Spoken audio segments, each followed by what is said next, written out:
नमस्कार मित्रांनो, Maharashtra academy YouTube चॅनलवरती सर्व विद्यार्थ्यांचं स्वागत आहे।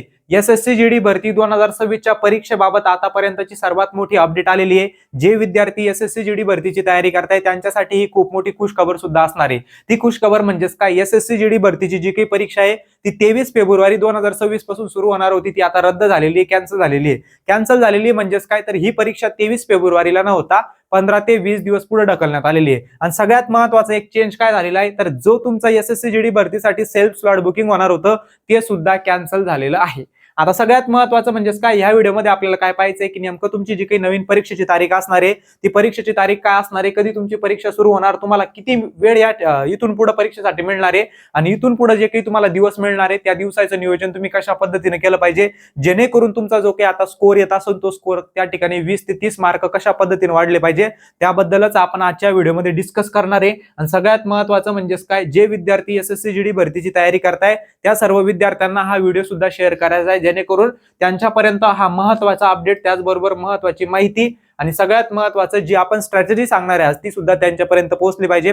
आता बघा, आपल्या महाराष्ट्र अकॅडमी ऍप्लिकेशन वरती मराठी माध्यम मधली बॅच उपलब्ध आहे। या बॅच मध्ये सगळा जो काही सिलेबस आहे मराठी माध्यम मध्ये आपण शिकवणार आहे। आणि सगळ्यात महत्त्वाचं म्हणजे सगळी जी काही टीम शिकवायला असणार आहे ती वेगवेगळ्या पदांवरती निवड झालेली, त्याचबरोबर युपीएससी एमपीएससीच्या मुलाखती दिलेली टीम शिकवायला असणार आहे। आणि यामध्ये तुम्हाला एसएससी जीडी भरतीसाठी आपण त्या ठिकाणी 25 फुल टेस्ट सुद्धा देणार आहे, म्हणजे 25 मॉक टेस्ट सुद्धा देणार आहे। त्याच्यामध्ये काही फुल टेस्ट असणार आहे, काही विषयावाईज तुमच्या शिक्षण वाईज टेस्ट सुद्धा असणार आहे, जेणेकरून येणाऱ्या परीक्षेसाठी तुम्हाला जे काही प्रश्न आहे, ज्या काही मॉक टेस्ट आहे त्या अनालिसिस करता येईल की किती आपले मार्क येत आहे, काय आपल्या चुका होत आहे, जेणेकरून तुम्ही ज्या दिवशी एसएससी जीडीचा पेपर देणार तर तुमच्या सिली मिस्टेक्स कमी होतील आणि तुमचे मार्क त्या ठिकाणी आपोआप वाढतील। सगळ्यात महत्त्वाचं म्हणजे ही जी बॅच तुम्हाला घ्यायची असेल तर महाराष्ट्र अकॅडमी ऍप डाउनलोड करा किंवा दिलेल्या नंबरवरती सुद्धा तुम्ही बॅच संबंधित काही माहिती पाहिजे असली तर संपर्क करू शकतात। आता बघा, थोड्याच वेळापूर्वी ही नोटीस आलेली आहे, एसएससी जीडी भरतीची जी की 23 फेब्रुवारी पासून परीक्षा सुरू होणार होती ती परीक्षा कॅन्सल झालेली आहे, काही दिवसासाठी पुढे ढकलली गेलेली आहे। आता नवीन परीक्षा डेट यांनी दिलेली नाही, पण तुमची जी की नवीन परीक्षा डेट असणार आहे ती 15 ते 20 मार्चच्या दरम्यान असणार आहे। 9 मार्च ते 20 मार्चच्या दरम्यान पकडून चालायचंय। इथून पुढे तुम्हाला जवळपास 15, 20, 25 दिवस मिळणार आहे। आता सगळ्यात महत्त्वाचं इथं काय झालंय माहिती का, अगोदर स्लॉट बुकिंग होणार होतं, म्हणजे तुम्हाला कोणत्या दिवशी परीक्षा द्यायची, कोणत्या तारखेला परीक्षा द्यायची ते स्वतःला निवडता येणार होतं, पण आता तसं होणार नाही, कारण अगोदरची जी काही प्रक्रिया होत होती एसएससी जीडीची सेम त्या प्रकारेच प्रक्रिया होणार आहे। म्हणजे अगोदर काय होत होतं की 8 ते 10 दिवसापूर्वी जेव्हा परीक्षा असायची त्याच्या 8 ते 10 दिवसा अगोदर तुम्हाला सिटी इंटिमेशन यायचं, म्हणजे सेंटरसाठी त्या ठिकाणी सिलेक्शन यायचं की कोणतं सेंटर तुम्हाला निवडायचंय। 2-3 जे तुम्ही फॉर्म भरताना ऑप्शन निवडले होते त्याच्यामधलं एक सेंटर तुम्हाला भेटायचं, ठीक आहे। आणि सगळ्यात महत्त्वाचं म्हणजेच काय, ज्याची परीक्षा ज्या दिवशी येणार असली त्याच्या 2 ते 3 दिवस अगोदर त्याला ऍडमिट काढायचं, म्हणजे 48 तास अगोदर जे काही प्रवेश पत्र आहे ते येत होतं। म्हणजे मागची जशी की एसएससी जीडी भरतीची प्रक्रिया होत होती सेम यावर्षी तशीच होणार आहे। मग हे जे काही नवीन सेल्फ स्लॉट बुकिंग आणलं होतं एमटीएचच्या परीक्षामध्ये, वेगवेगळ्या परीक्षामध्ये, ते आता एसएससी जीडी भरतीमध्ये होणार नाही, ते कॅन्सल झालेले आहे। कारण एसएससी जीडी मध्ये फॉर्म खूप जास्त असतात, त्यांना जे काही टेक्निकल काम आहे ते हँडल करण्यासाठी तिथं वेळ गेला असता, त्यासाठी ते कॅन्सल केलेलं आहे। आणि तुमची जी काही परीक्षा आहे जास्तीत जास्त 15 ते 20 दिवस पुढे जाणार आहे। मग आता तुम्हाला फिक्स माहिती नाही की तुमची परीक्षा कधी असणार आहे, कोणाच्या सुरुवातीला परीक्षा येऊ शकते, कोणाची मध्ये येऊ शकते, एका महिन्यानंतर येऊ शकते, सव्वा महिन्यानंतर येऊ शकते। मग ज्यांच्याकडे जे काही उरलेले दिवस आहे, आता कोणाकडे 20 दिवस असतील, कोणाकडे 25 दिवस असतील, कोणाकडे महिना दीड महिना असेल, मग या सर्व दिवसाचं नियोजन तुम्ही कशा पद्धतीने केलं पाहिजे जेणेकरून तुमचा जो काही स्कोर आहे तो चांगल्या पद्धतीने वाढला पाहिजे। बघा, या नोटीसमध्ये त्यांनी काय सांगितलेलं आहे, 2-3 महत्त्वाच्या गोष्टी आहे। एक म्हणजे 23 फेब्रुवारीची परीक्षा कॅन्सल झालेली आहे। दुसरं म्हणजेच काय, the slot selection facility will not be applicable for the above examination, म्हणजे या परीक्षेसाठी स्लॉट बुकिंग होणार नाही। त्याच्यानंतर त्यांनी सांगितले की 8 ते 10 दिवसा अगोदर काय होणार आहे, तुमचं जे काही सेंटर इंटिमेशन आहे ते सुरू होणार आहे 8 ते 10 दिवसा अगोदर परीक्षेच्या, आणि 2 ते 3 दिवसा अगोदर तुमचे परीक्षेचे ऍडमिट कार्ड सुद्धा येतील। आता बघा, इथून पुढे नेमकं काय करायचं, कशा पद्धतीने अभ्यास करायचा, कोणकोणत्या विषयावरती तुम्ही त्या ठिकाणी फोकस केला पाहिजे जेणेकरून तुमचे मार्क वाढण्यामध्ये मदत होतील। आता बघा, परीक्षेला आपल्याला हे 4 महत्त्वाचे विषय असतात। परीक्षा किती मार्काची असते, 160 मार्काची असते, 80 प्रश्न असतात। 20 प्रश्न तुमचे गणिताचे असतात, 20 प्रश्न बुद्धिमत्ताचे असतात, 20 प्रश्न हिंदी व्याकरणाचे असतात, 20 प्रश्न जीकेचे। हिंदीला ऑप्शन तुम्हाला इंग्रजी असतं, पण बऱ्यापैकी 90% मुलं हिंदी सिलेक्ट करत असतात आणि हिंदी सिलेक्ट केली पाहिजे, कारण इंग्रजी व्याकरण आपल्याला सोडायला थोडंसं अवघड जात असतं। आणि जे काही एसएससी जीडीची तयारी करणारे पोरं आहे ते पुरं ग्राउंड लेवलचे असतात, बऱ्यापैकी शेतकरी कुटुंबामधले असतात, खेडेगावामधले असतात, जेणेकरून त्यांना इंग्रजी लहानपणापासून इंग्रजीची भीती असती, बरोबर, इंग्रजी अवघड जात असती, मग त्यांना इंग्रजीपेक्षा हिंदी सोपं वाटतं. आणि जे काही आपले महाराष्ट्रातले पोर आहे त्यांचं मराठी चांगलं आहे, मराठी मदर टंग आहे, मातृभाषा आहे, म्हणून मराठी व्याकरण त्यांना जमतं. ज्यांना मराठी व्याकरण चांगलं जमतं त्यांना हिंदी व्याकरण सुद्धा अवघड जात नाही, काही जास्त फरक राहत नाही, व्याकरण तेच राहतं, फक्त भाषेचा थोडासा फरक असतो.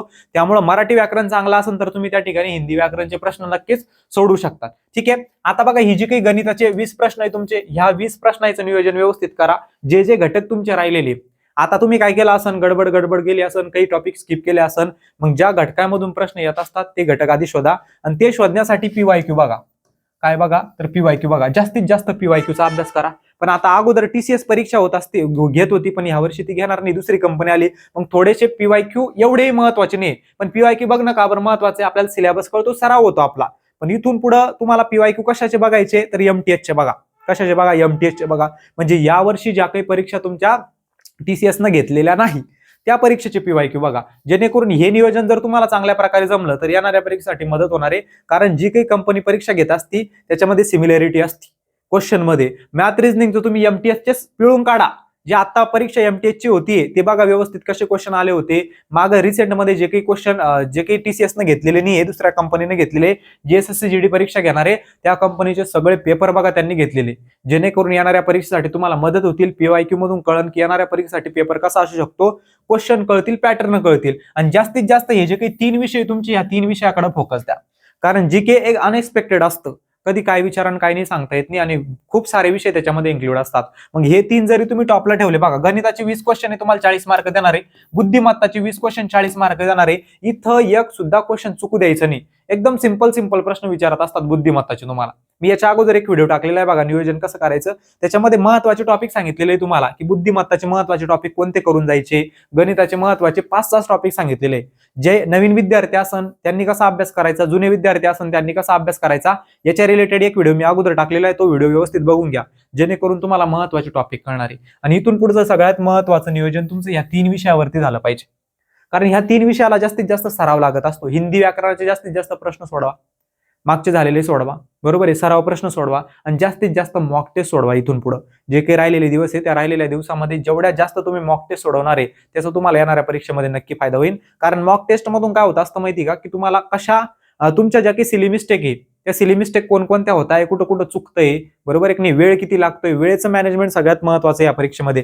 कारण तुम्हाला 80 प्रश्न सोडवायचे आणि 80 प्रश्नासाठी 60 मिनिटं, आणि सगळ्यात महत्वाचा रोल इथं वेळेचा असतो. कारण वेळेचं का बरं सांगतो मी, कारण 80 प्रश्न सोडवायचे, त्याच्यामध्ये 40 प्रश्न हे गणित बुद्धिमत्ताचेच असणार आहे. गणित बुद्धिमत्ताच तुमची वेळ खाणार आहे खूप जास्त. म्हणून त्यासाठी नियोजन असलं पाहिजे आणि मॉक टेस्ट जास्तीत जास्त सोडवल्या पाहिजे, टाइम लावून सोडवल्या पाहिजे. आणि मॅथ आणि रिझनिंगला जास्तीत जास्त वेळ द्या तुम्ही इथून पुढे, कारण फिक्स मार्क देणार आहे दोन्ही विषय. इथूनच जर तुम्हाला त्या ठिकाणी 80 मार्क भेटत असेल, हे 40 मार्क हे 40 मार्क, 80 पैकी नाही का 80 भेटू द्या, पण कुठेतरी 75-76 तर भेटन. आपण म्हणलं गणिताचे 2 प्रश्न अवघड गेले, मला नाही जमले, 2 प्रश्न चुकले, ठीक आहे, मग तुम्हाला 80 पैकी 76 इथं भेटले. आणि हिंदी व्याकरणाचा एकही प्रश्न चुकायला नको. सिंपल शब्द विचारत असतात तुम्हाला, वाक्यप्रचार विचारत असतात, समानार्थी विरुद्धार्थी शब्द, आणि जे काही तुमचं व्याकरण आहे व्याकरणाचे तर 3-4च महत्वाचे टॉपिक आहे. जसं इकडे मराठीमध्ये नाम असतं तिकडे तसं संज्ञा असतो, संज्ञा संज्ञा, बरोबर, हिंदीमध्ये तसं म्हणत असतात त्याला. म्हणजे ते 4 महत्वाचे घटक करून जायचे, पहिले शब्दाच्या जाती फक्त त्याच महत्वाच्या असणार तिथं, ठीक आहे, हिंदीमध्ये. आणि हिंदीमध्ये जास्त फोकस हा शब्दार्थावरती असतो. मग शब्दार्थ जास्तीत जास्त वाचन करा, शेवटच्या मध्ये जास्तीत जास्त रिव्हिजन करा, ठीक आहे. आता कळालं हिंदीचं झालं. बुद्धिमत्ताचं तुम्ही काय करणार आहे तर जास्तीत जास्त प्रॅक्टिसच करणार आहे, गणिताची बी जास्तीत जास्त प्रॅक्टिस. आता गणिताचे 2-4 टॉपिक अवघड जात असेल ते टॉपिक बाजूलाच काढा, नियोजन व्यवस्थित करा. नियोजन जर व्यवस्थित असलं तर येणाऱ्या परीक्षेमध्ये नक्की तुम्हाला फायदा होणार आहे त्या ठिकाणी. कारण आपण काय करतो, चालू आहे गाडी, अभ्यास चालू द्या, असं आपलं चालू असतं. पण असं चालू द्यायचं नाही, नियोजन व्यवस्थित करायचं. गणिताचं मला कामकाळ हा टॉपिक जमत नाही, परत जे काही SSC GD ला परीक्षा प्रश्न विचारण्यात आले ते जमत नाही, किंवा वेगवेगळ्या परीक्षामध्ये विचारलेले थोडेसे प्रश्न चुकताय, काही वेळ जास्त लागतोय, तो टॉपिक बाजूलाच काढा. त्याच्यानंतर रेल्वेचे टॉपिक असतं समजा वेगवेगळं अंतर, तो बाजूलाच काढा. भूमितीमधल्या काही कन्सेप्ट जमत नाही, तो बाजूला काढा. आणि त्याला आता जे काही उरलेले दिवस आहे त्याच्यामध्ये रिव्हिजन द्या, त्या टॉपिकला एकदा अभ्यासा, आणि मग जास्तीत जास्त प्रश्न सोडवा. इकडे प्रश्न सोडवणं सुद्धा चालू द्या, पण जे राहिलेले टॉपिक तुम्ही अभ्यासले नाही त्या टॉपिकवरती जास्त इथून पुढे फोकस करायचा आहे जर तुम्हाला वर्दी मिळवायची असेल, जर तुम्हाला तुमचं स्वप्न मिळवायचं असेल. कारण एसएससी जीडी भरतीच्या खूप महत्वाच्या खूप मोठ्या जागा या भरतीमध्ये असणार आहे. ऍड येताना 25,000 जरी असले, आज तुम्ही सकाळी बातमी बघितली असेल की एसएससी जीडी भरतीच्या ज्या काही जागा आहेत त्या वाढल्या, अजून जास्त वाढणार आहे जागा. म्हणून जागा खूप मोठ्या प्रमाणामध्ये असणार आहे. पुढे कॉम्पिटिशन वाढणार आहे कारण अग्निवीर भरतीचे जे काही अग्निवीर सैनिक आहे ते सैनिक सुद्धा आपल्यासोबत कॉम्पिटिशनला असणार आहे. आपल्यासोबत म्हणजेच काय, त्यांच्या स्पेशल जागा असणार आहे. मग आपलं कॉम्पिटिशन त्या ठिकाणी अजून वाढणार आहे. म्हणून तुम्हाला सांगतो की या भरतीमधला चान्स सोडू नका. कारण आता ही भरती झाली, नंतरच्या भरतीमध्ये कटअप किती लागन सांगता येत नाही. पण या भरतीमध्ये जो काही कटअप लागणार आहे बघा, तो मागच्या भरतीच्या थोडासा 2-4 मार्काने शिल्लक लागू शकतो. बाकी जास्त काही नाही. जर जागा त्या प्रमाणामध्ये आल्या, पण जागा अजून कमी झाल्या, या जे काही 25,000 आहे त्यामध्ये थोड्याशाच जर वाढल्या 10-12,000 15,000, तर त्या ठिकाणी कटअप जो आहे तो त्याच्यापेक्षा थोडासा जास्त लागू शकतो 10 ते 12 मार्कांनी. पण जर तुमच्या त्या ठिकाणी ह्या मागच्या भरतीमध्ये जेवढ्या जागा आल्या होत्या तेवढ्याच जागा जर असल्या तर कट ऑफ मध्ये जास्त फरक पडणार नाही. 5 ते 6 मार्काचा फरक पडू शकतो. ठीक आहे. मग जे काही तुम्हाला ही जी काही एसएससी जीडीची भरती आहे त्या भरतीमध्ये खूप मोठा चान्स आहे. या चान्स जो की संधी तुम्हाला मिळालेली आहे त्या संधीचं सोनं करायचंय, मन लावून अभ्यास करायचंय आणि येणाऱ्या भरती संबंधी त्या ठिकाणी पोस्ट मिळवायचे. तुमचे आई वडील तुमच्यासाठी कष्ट करत असतात, ते कष्ट तुम्हाला बंद करायचं असेल, स्वतः जास्त कष्ट पुढे करायचं नसेल, लवकरात लवकर लग्न करायचं असेल, मुलगी भेटावा असं वाटत असेल, तर सरकारी नोकरी मिळवणं खूप जास्त गरजेचं आहे. आणि सगळ्यात महत्वाचं म्हणजे सुरुवातीलाच तुम्हाला 45,000च्या पुढे पगार असतो आणि आता वेतन आयोग लागू होणार आहे, 8वा वेतन आयोग, त्याच्यानुसार तुमची जी काही पगार आहे अजून 15-20,000 वाढणार. म्हणून सांगतोय खूप मोठा चान्स आहे सरकारी नोकरीचा. इथून पुढे राहिलेलं तुम्ही आतापर्यंत टवाळक्या केल्या असन, इकडे तिकडे फिरले असन, तर ते झालं ठीक आहे बाबा, पण इथून पुढे अभ्यास चांगल्या प्रकारे करा. काही नाही, तुम्हाला 160 पैकी तुम्हाला 120-22 मार्क जरी पडले तर बीएसएफई पोस्ट तुम्हाला येणाऱ्या भरतीसाठी त्या ठिकाणी नक्की भेटू शकते. यावर्षीचा कट ऑफ बघा, फक्त 109 वरती मुलांना त्या ठिकाणी ओपनच्या बीएसएफची पोस्ट भेटली. एसटीच्या मुलांचा रिझल्ट जो लागला तो 94 वरतीच लागला. ईडब्ल्यूएस 107 वरती लागले, 107 का 108 वरती, ओबीसी लागले 108 वरती. म्हणजे एवढं कमी त्या ठिकाणी कट ऑफ लागलेला आहे. येणाऱ्या परीक्षेसाठी थोडासा वाढू शकतो 5-6 मार्कानं. पण जे काही राहिलेले दिवस आहे आता तुमच्याकडे, त्या दिवसाचं जर तुम्ही चांगल्या प्रकारे नियोजन केलं तर नक्कीच तुमचे मार्क वाढण्यामध्ये मदत होतील. आणि हे वाढलेले दिवस जे काही तुम्हाला भेटलेले आहे ती तर तुमच्यासाठी खूप महत्वाची सुवर्ण संधी आहे की जे काही मिळालेले दिवस आहे मला त्याचं मी त्या ठिकाणी चांगल्या प्रकारे अनालिसिस करून, चांगला अभ्यास करून स्कोर वाढवण्याचा प्रयत्न करणार आहे. आणि मला वाटतं 90 ते 95% मुलांचा असं असणार आहे की त्यांच्यासाठी ही खुशखबर असणार आहे.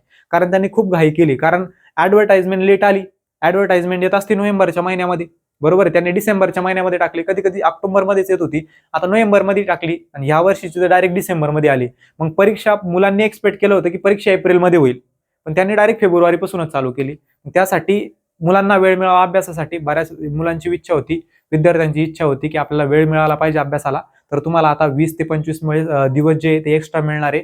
मग या एक्स्ट्रा दिवसाचं व्यवस्थित नियोजन करा. मॉक टेस्ट सोडवायचे असेल तर मी अगोदरच तुम्हाला बोललो की आपल्या महाराष्ट्र अकॅडमी ऍपवरती आपण या बॅचमध्ये 25 तुम्हाला बॅच सोबत फ्रीमध्ये मॉक टेस्ट सोबत देणार. मॉक टेस्ट जे आहे त्या सुद्धा देणार आहे. याच्यामध्ये फुल टेस्ट सुद्धा असणार आहे. तुम्हाला विषयावाईज टेस्ट सुद्धा दिल्या जाणार आहे. आणि बॅच जर घ्यायची असेल पुढच्या भरतीसाठी किंवा ह्या भरतीचे जे काही तुमचे काही घटक तुम्हाला अवघड जात आहे किंवा काही घटक तुम्ही अभ्यासले नाही, तर ते सगळे घटक आपण या बॅच मध्ये शिकवलेले, संपूर्ण सिलेबस जवळपास रेकॉर्डेड तुम्हाला भेटणार आहे या बॅच मध्ये. बॅच घ्यायची असेल तर महाराष्ट्र अकॅडमी ऍप डाउनलोड करा किंवा बॅच संबंधित कोणती माहिती पाहिजे असली तर दिलेल्या नंबरवरती सुद्धा संपर्क करू शकतात. जे विद्यार्थी एसएससी जीडी भरतीची तयारी करताय त्या प्रत्येक विद्यार्थ्याला हा व्हिडिओ सुद्धा शेअर करायचा आहे, जेणेकरून ही महत्वाची स्ट्रॅटेजी त्याचबरोबर ही महत्वाची माहिती त्यांच्यापर्यंत पोहोचली पाहिजे. जय हिंद.